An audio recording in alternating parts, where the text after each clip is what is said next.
Okay, so I'm pretty much just rattling these videos off. So if I get things wrong, it's just the nature of not actually thinking them through.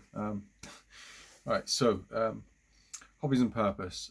Although all of these subjects I have thought through um, in the past, so it's not just like I'm making things up on the spot.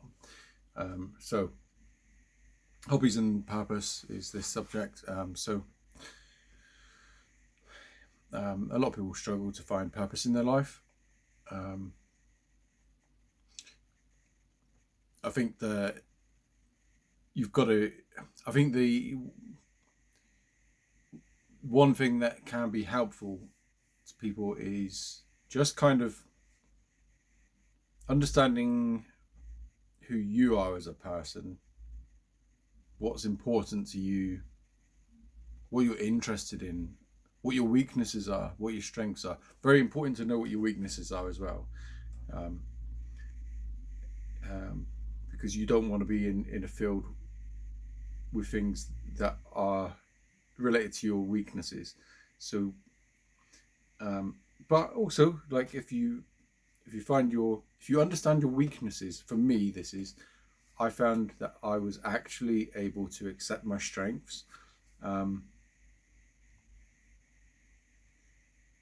and that might be just because, like, I naturally don't have a very good self-esteem. So, but that's what allowed me to understand that, I do have strengths, but only by accepting the weaknesses, which of course can be hard to accept when you feel like your weakness is everything. So, but when you actually pin down the actual weaknesses, and then you can start thinking about your strengths, and you'll be surprised, I think, at how much you've managed to pull out from that. Um, so yeah, that was a revolutionary thing for me a few years ago, and it really was one of the pivotal points that actually you know had given me a drive and purpose, and for like several years. So it's um it's really not something to be underestimated, depending on the person, of course. Um, so anyway, so one of the things I think is like painting like the background. It's just like knowing, like, you can see, like, in the background, several hills, mountains. You can aim anywhere. You've got anywhere that you want to aim, you can do that. And you just, if you're walking in that direction, it doesn't matter, like, which mountain it is you're headed towards, which mountain top. That's the mountain top, is like, that's where it's the most honed. It's at a point. It's like, that's an exact point of purpose. But as long as you're going in that direction, you're still getting closer. So just kind of think of it like that, and like, go in the general direction. Learn some more stuff, and when you learn more, you're equipped to actually start, like, refining it. And when you kind of got yourself lightly into something, you will naturally, like, find things that you like and dislike. And um, it's important when you're trying to find something like that you detect early on the things that you don't like, because some things you might actually be aiming towards might have, like, a component that is very boring, very much not orientated to your interests at all. Um, but I also think that hobbies can be a part of helping you understand yourself as well, and give you more of a drive, because you're doing something that on the side, because you need something in your downtime, uptime kind of thing. So like, if you were to split, obviously you sleep in the day and you work, or whatever your life happens to be. But so you've got your off time, and that's got to be split between, like, I guess, downtime, where you're really just chilling and everything's low energy, no effort put into it. And then there's the recreation time, and that's very important. Actively doing stuff on your time off. You've got to get the right balance of everything. But it's important to make the distinction of like splitting your off days, it could be like your weekend or whatever, into both of those things. Or else you can get burnout, and you can get burnout from just working all the time and then resting on your weekend and not doing any recreation, because then it just feels like you just work. But same as if you do just recreation, you may feel burnt out because you're not actually getting any time to rest. So it does need, you do need balance in life. Right, I've forgotten where I was going with that now. So yeah, hobbies, but you might not have a hobby. So how do you find like a hobby that you enjoy? Obviously you can just experiment and try different things and find out what you like. But I think a good place to start is to think back to your past, think back to when you were a child, what you found interesting then, what,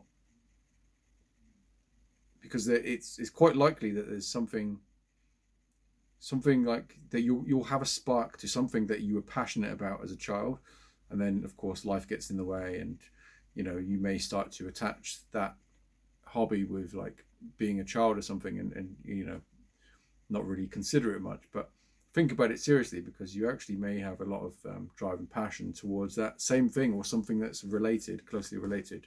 So but yeah, do these things, share these things, find hobby groups. Now in relation to like joining because you've got online groups and then you've got physical groups, in terms of like meeting new people, like if it's a physical group, there's you can obviously sign up to a group and go there. But if you feel like it's a bit daunting because everyone else already knows each other and you don't, one thing you can do is take a class in like a short course in a particular hobby. Some may take a day, some may take 2 days, a month, or whatever. There's really a vast range. So see what courses you've got in your area that could be suitable for you. And but the key thing here is like the group doesn't know each other. You're all getting to know each other at the same time, and your focus is purely on the subject. So it takes any of the real awkwardness away. And I'm saying this with someone that has like social anxiety, AVPD. So, I think I did GCSEs as an adult, and to redo my English and maths, because I didn't do any homework at school, like when I was at school or when I got home from school. I really did not give I actually skived off of school a lot. So yeah, my education was not very good.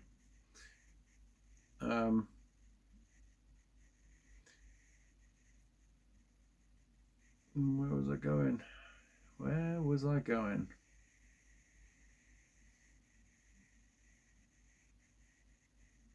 Anyway, yeah, joining hobby groups, or taking classes, can be a very good thing. And once you've done that, because you'll get to know certain people, perhaps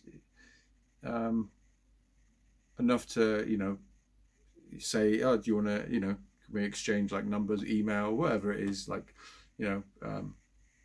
social media accounts or whatever, and see if maybe you want to join a hobby group related to that together, and you're going in with someone, and plus you've also had that time of doing the course, that actually now you feel more confident to do that anyway, naturally, from just having some social activity in your life.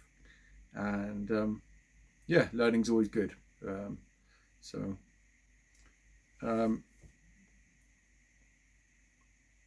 But you know, for me, you know, I'll give you an example for purpose. For me, like I my purpose that I felt for myself was more to do with charity work, um, but not physically doing charity work because like I can't, because of you know, I can't do things in public or anything. I'm socially not able to. So for me, it was about being able to give money to a charity, and of course at that point you have to do your homework on charities because like some charities are very ineffective, and you want to make sure that they go to the right place. I actually started a painting for a charity actually. I never finished it, but it was for just no. It's a charity called Charity colon Water.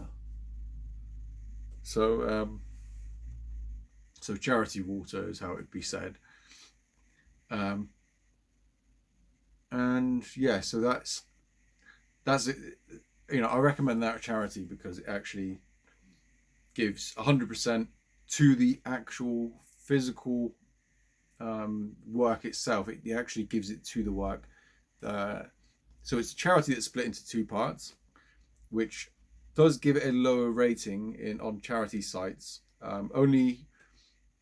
Only marginally because so basically there's a second charity for it, but it's private donors, and so they're paying for the overheads. So if they're spending too much on overheads and stuff and being inefficient, obviously there's going to be some angry donors, some very wealthy angry donors. So they're accountable in a different way. So they have got the funding to take them through, you know, at the minimum of like 2 years ahead of the current date. But because the main charity water, the main part that's actually doing the work, um, is purely for the projects. It doesn't have enough for the overheads, and so like that's why it's not classified as being able to fund itself and keep itself alive for 2 years. So on charity like review sites, it will be downgraded for that, but actually, um, it's a genius way of creating the charity so that you know everything you put into that is actually going into creating like wells and clean water for areas that don't have them. And you know, there's a lot of places on the earth. There's a lot of earth to cover, and the one of the like extra effective parts about this particular charity is because um, dirty water is actually responsible for so many illnesses that lead to the need of other charities. So giving to this charity is very effective because it cuts down the amount of other charities needed. So yeah, I think that's a win-win-win. So yeah, that's plugged my favourite charity there. Anyway, that's about it. I think for that. Can't think of anything else to say. So.